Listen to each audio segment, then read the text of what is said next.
विपक्ष की तरफ से सबसे अधिक मुखर रहे टीएमसी सांसद अभिषेक बैनर्जी, जिन्होंने विपक्ष के साथ साथ लोकसभा स्पीकर पर भी सवाल उठा दिए। साथ ही आरोप लगाया कि पिछले विधानसभा चुनाव के बाद केंद्र सरकार ने पश्चिम बंगाल को मनरेगा के तहत 1 पैसा तक नहीं दिया। कि 2021 में आपने बंगाल में हारने के बाद आपने मनरेगा के लिए बंगाल में कितना पैसा दिया, और आवास योजना में 2021-22, 22-23, 23-24 फाइनेंशियल वर्ष में आपने अगर साबित कर दिया व्हाइट पेपर रिलीज करके कि 10 पैसा दिया है, 10 पैसा। सर देखिए, मैं व्हाइट पेपर मांग रहा हूं, ये चिल्ला रहे, अरे भैया व्हाइट पेपर दे दो, व्हाइट पेपर दे दो, कहानी खत्म।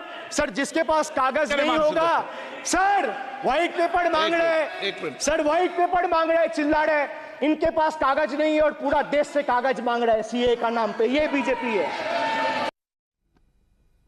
बजट पर लोकसभा और राज्यसभा में करीब 20 घंटे तक बहस होगी, लेकिन कल संसद के दोनों सदनों में जो दिखाई दिया उससे विपक्ष की रणनीति साफ थी।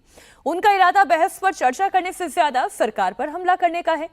कल समाजवादी पार्टी की तरफ से लोकसभा में आजमगढ़ के सांसद धर्मेंद्र यादव बोले।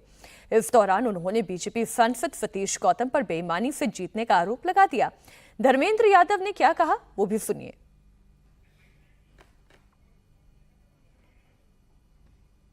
खैर, ये बयान भी आपको हम सुनाएंगे। इंडिया गठबंधन में शामिल दलों का आरोप यह है कि वित्त मंत्री निर्मला सीतारमण ने बजट में उन्हें कुछ देना तो दूर, गैर बीजेपी शासित राज्यों का नाम तक नहीं लिया। बीजेपी के ऊपर आरोप लगाया, सरकार पर आरोप लगाया। विपक्ष के इन आरोपों में कितनी सच्चाई है और कितनी सियासत है, इसका जवाब मोदी सरकार के मंत्रियों ने दिया। वित्त मंत्री निर्मला सीतारमण और रेल मंत्री अश्विनी वैष्णव ने शिवसेना के आरोपों को खारिज किया। अश्विनी वैष्णव ने महाराष्ट्र को नजरअंदाज किए जाने के आरोप पर कहा, मुंबई में अगले 5 साल में 250 नई लोकल ट्रेनें चलेंगी। वित्त मंत्री ने महाराष्ट्र में 76,000 करोड़ की लागत से बनने वाले पोर्ट का जिक्र किया। पूछा कि क्या बजट में महाराष्ट्र का नाम नहीं लेने का मतलब यह हुआ कि उसे नजरअंदाज किया गया।